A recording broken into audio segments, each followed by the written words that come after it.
আয়ুর্বেদের মতে শুধুমাত্র আমাদের পেটের সমস্যা থেকেই 90% রোগের সৃষ্টি হয়। আর এই সময় দাঁড়িয়ে গ্যাস ফর্মেশন হলো আমাদের পেটের একটি বড় সমস্যা। আমরা যদি সময় মতন এই সমস্যার সমাধান করতে না পারি, তাহলে আমাদের শারীরিক অনেক সমস্যার সৃষ্টি হয়। যেমন হার্টের সমস্যার সৃষ্টি হয়, আমাদের ব্লাড সার্কুলেশনে পরিবর্তন আসে, এমনকি আমাদের ব্রেইনকেও এফেক্ট করে, আর আমাদের রক্তকেও বিশুদ্ধ করে তোলে। এই ভিডিওতে জানবো কিভাবে আমরা আমাদের গ্যাসের সমস্যা কিংবা পেট ফাঁপার সমস্যাকে গোড়া থেকে নির্মূল করতে পারি।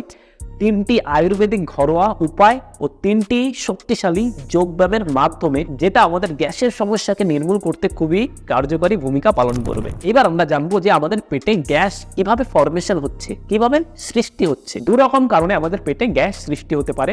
প্রথমেই আমরা যখন খাবার খাই কিংবা জল পান করি, তখন সেই জল কিংবা খাবারের সঙ্গে আমাদের পেটে যে বায়ুগুলো চলে যায়, সেইগুলি আমাদের পেটে গিয়ে গ্যাস ফর্মেশন করে। এইবার এটা কখন হয়? যখন আমরা খুব জলদি জলদি খাই, কিংবা ঢকঢক করে জল খাই, কিংবা যখন সেই খাবার কম চাবিয়েই আমরা খাই, কিংবা খাবার সময় প্রচণ্ড কথা বলি, তখন আমাদের পেটে প্রচুর পরিমাণ বায়ু চলে যায়, আর সেইটাই গ্যাসের ফর্মেশন করে। দ্বিতীয় যে কারণ, আমরা যে ধরনের খাবার খাই, সেই খাবার আমাদের ডাইজেশন প্রক্রিয়া চলাকালীন অনেক গ্যাসের সৃষ্টি করতে পারে, আর সঠিক সময়ে না খাওয়ার জন্য গ্যাস ফর্মেশন হতে পারে। নমস্কার, আমি গোপাল রায়, আর সার্টিফাইড যোগা ইনস্ট্রাক্টর। আমরা জানবো 3টি আয়ুর্বেদিক ঘরোয়া উপায়, যেটা আমরা ঘরে বসেই তৈরি করতে পারবো, আমাদের কোথাও যাওয়ার প্রয়োজন নেই। সবার প্রথম উপায় হলো জোয়ান কিংবা জোয়ান জল কিংবা আজওয়াইন ওয়াটার। জোয়ানের মধ্যে থাকে থাইমল নামক এক কম্পাউন্ড, যে কম্পাউন্ড আমাদের পেটে যাওয়ার পর আমাদের ডাইজেস্টিভ জুস, যেগুলো আমাদের হজম করতে সাহায্য করে, সেইগুলির ক্ষরণ বাড়িয়ে দেয়। সেই ডাইজেস্টিভ জুস যখন আমাদের খাবারের সঙ্গে ভালোভাবে মেশে, তখন আমাদের পরিপাক অর্থাৎ হজম ভালো করে হয়, আর আমাদের গ্যাসের সমস্যাকেও রিডিউস করে। শুধুমাত্র তাই নয়, জোয়ান আমাদের ইন্টেস্টাইনের ট্র্যাককে ক্লিন করতেও সাহায্য করে, পরিষ্কার করতে সাহায্য করে। পেপটিক আলসার ঠিক করার জন্য জোয়ানের ব্যবহার করা হয়। এবার আসি কোন সময় আর কোন পদ্ধতিতে আমরা জোয়ান খাবো। সকালে কিংবা দুপুরে খাবার 15 মিনিট পর দিনে একবার খেলেই হবে। এবার এটাকে আমরা তৈরি কিভাবে করব? 1 গ্লাস উষ্ণ জল নেব, তার মধ্যে গোটা জোয়ান হাফ চামচ ঢেলে দেব, কিংবা হাফ চামচ গুঁড়ো জোয়ান আমরা ঢেলে দেব। তারপর সেটাকে ধীরে ধীরে পান করে নেব। নেক্সট আয়ুর্বেদিক হোম রেমেডি হলো জিরার জল কিংবা কিউমিন ওয়াটার। জিরা গ্যাস ও ব্লোটিংকে কমাতে খুবই গুরুত্বপূর্ণ ভূমিকা পালন করে। এমনকি যারা ফ্যাট কমাতে চায়, তারাও এই জিরার জল পান করে তাদের ফ্যাট লস করতে পারে। কিন্তু মাথায় রাখতে হবে যে শুধুমাত্র জিরার জল পান করে আমরা ওয়েট লস করতে পারবো না। জিরার জলের সঙ্গে রোজ এক্সারসাইজ, যোগাসন ও কপালভাতি প্রাণায়ামটা কিন্তু মাস্ট করতেই হবে, তারপরেই রেজাল্ট পাওয়া যাবে। এটাও আমরা সেই দিনে একবারই খাবো, হয় সকালে খাবার 15 মিনিট পর কিংবা দুপুরে খাবার 15 মিনিট পর। এটা তৈরি কিভাবে করব? 2 গ্লাস জল একটা সসপ্যানে ঢালবো, তার ভিতর হাফ চামচ জিরা ঢেলে দেবো। এবার সেটাকে ফুটিয়ে ফুটিয়ে 1 গ্লাস যখন হয়ে যাবে, তখন সেটাকে ছেঁকে যখন উষ্ণ হবে, তখন সেটাকে ধীরে ধীরে পান করব। নেক্সট যে ঘরোয়া উপায়, সেটা হলো জিঞ্জার ওয়াটার কিংবা আদার জল। আদার মধ্যেও একটি শক্তিশালী কম্পাউন্ড পাওয়া যায়, যেটা হলো জিঞ্জারল। এই জিঞ্জারল খুবই এফেক্টিভ আমাদের লিভারকে স্ট্রং বানানোর জন্য। এমনকি এটা আমাদের ফ্যাটি লিভারকে কমাতেও সাহায্য করে। যারা ফ্যাটি লিভার পেশেন্ট, তারা অবশ্যই এটা প্রয়োগ করতে পারেন। খাবার পর রোজ জিঞ্জার ওয়াটার আমাদের গ্যাসের সমস্যাকে মিটিয়ে দিতে পারে। যারা গ্যাস কিংবা ব্লোটিংয়ের প্রচণ্ড সমস্যায় ভুগছে, তারা রোজ সকালে খালি পেটে এই আদার জলের প্রয়োগ করতে পারে। হাফ গ্লাস উষ্ণ জলে আদা থেতো করে সেই রস ভালো করে মিশিয়ে রোজ খেলে আমাদের পেটের গ্যাস সৃষ্টি হওয়ার সমস্যা থেকে মুক্তি পাওয়া যায়। আমরা জানলাম 3টি আয়ুর্বেদিক ঘরোয়া উপায়, যেটা আমরা ঘরে বসেই তৈরি করে আমাদের গ্যাসের সমস্যাকে কমাতে পারি।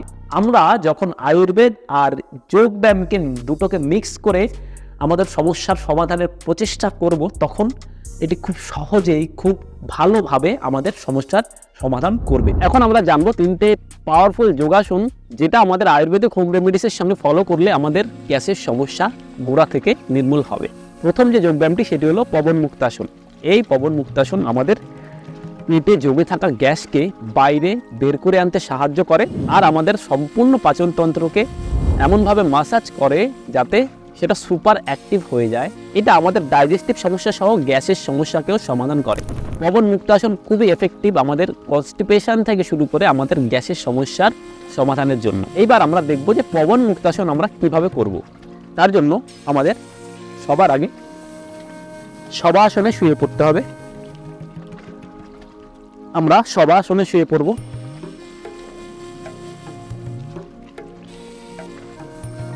তারপর দুটো পা আমরা একসাথে করে জোড়া করব আর দুটো পা এইভাবে এক্সেল যখন করব, শ্বাস যখন ছাড়বো তখন আমরা দুটো পা এইভাবে ভাঁজ করে নেব। আর আমরা এইভাবে ডান হাত দিয়ে বাঁ হাতের কলি আর বাঁ হাত দিয়ে ডান হাতের কলি এইভাবে ধরে নেব। নর্মাল ব্রিদিং করব, শ্বাস প্রশ্বাস নর্মাল থাকবে। আর এই আসনের যে অর্থ পবন মুক্তাসন, পবন অর্থাৎ বায়ু আর মুক্তাসন মুক্ত অর্থাৎ ছেড়ে দেওয়া কিংবা রিলিজ করা। তাই যাদের পেটে বায়ু জমে আছে তাদের এই আসনে কিছুক্ষণ থাকলেই দেখবেন বায়ুও বেরিয়ে যাচ্ছে। এইভাবে আমরা একটানা 5 মিনিট, তারপর একটু রেস্ট, তারপর 5 মিনিট, তারপর একটু রেস্ট, তারপরে আবার 5 মিনিট, টোটালে 3 রাউন্ড আমরা এইভাবে করতে পারি।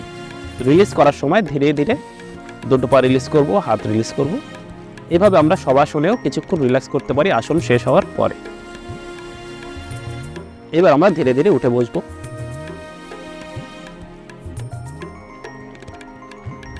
পরবর্তী যে পাওয়ারফুল আসনটি সেটি হলো সুপ্ত বজ্রাসন। বজ্রাসন তো আমরা সবাই জানি যে আমাদের বজ্রাসন ঠিক এইভাবে আমরা বজ্রাসনে বসি এইভাবে।